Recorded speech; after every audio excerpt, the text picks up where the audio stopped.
Hi there, and welcome to Overtime with the Oregonian. I'm Jen Burley, joined by Billy Gates, who just got back from Hawaii. It's true. We're lucky to have him. You probably see it here in the face a little bit. And as you probably saw on OregonLive.com this week, we handed out a couple of very prestigious awards, and we're going to go over and talk about them a little bit. The first one I want to talk about is the Oregonian Boys Swimmer of the Year. That was given to Tommy Brewer of Summit High School. I'm going to name a couple of his accomplishments this year. There's a lot. He won 2 individual events, including the 100-yard breast in a state record time, and his third 50-yard freestyle title, and also swam on 2 relays that got first place. And he's going to be swimming at Auburn next year.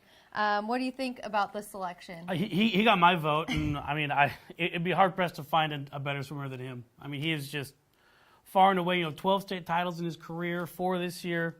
And really, you should see him play water polo, too. That kid can really sling it. I mean, he's 6'6", so I mean, he could, reach halfway across the pool if he wants to. Great talent, great kid. I hope he has some big success there in the SEC.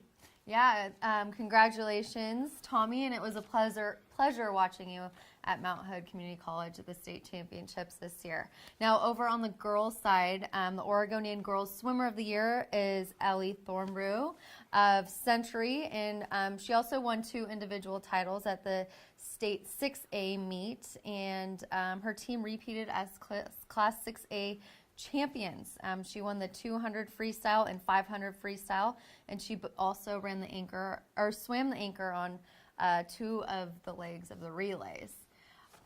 She got my vote. Mine too. I mean, absolutely. I mean, this is going to be like a greeting show, apparently.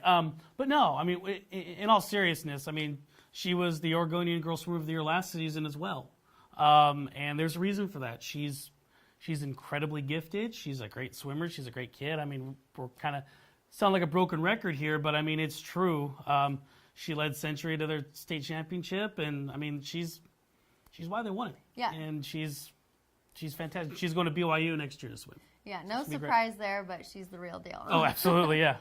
And also, we just announced the Oregonians Wrestler of the Year. You might have to help me with this one. You got it, Jen. Oswaru Odighazua. Yeah, you got it. Yeah. Of David Douglas. Yeah. He's a junior, and he completed his 2nd consecutive undefeated season by knocking off Aloha's Cortez in the fall of 2 minutes 49 seconds in the class, in the 285-pound class in the 6A title match. What are your thoughts on this selection? I mean, there were a few wrestlers this season that you could make arguments to get their vote in this type of deal, but I voted for Odighazua. I mean, you go undefeated the heavyweight in the highest classification in the state, and do it in dominant fashion too. I mean, he just pasted people. I mean, hardly any of his matches were, made to the 3rd round. He's pinning people left and right. I mean, Lane Van Anroy from Roseburg, we've all heard that name in the wrestling circles. He had a great season as well. Brennan McKay from Century had a great season. Alex Rich, Crescent Valley, he won his 4th state championship. There are a lot of different kids that you could have made an argument for, but I really think that Odighazua was the right choice, is the right choice, and I mean, he's our guy. So congratulations, Odighazua. And this is a reminder that the 6A Girls Basketball Oregonian Player of the Year is going to come out on Monday, and Tuesday we'll find out the boys' winners. So, but you can't guess who they are. I don't know. Leave a comment, and we'll see if you're right. Also, voting for Athlete of the Month is going on, so make sure that your vote is counted. And thank you for joining us today on another edition of Overtime with the Oregonian. We'll see you next time.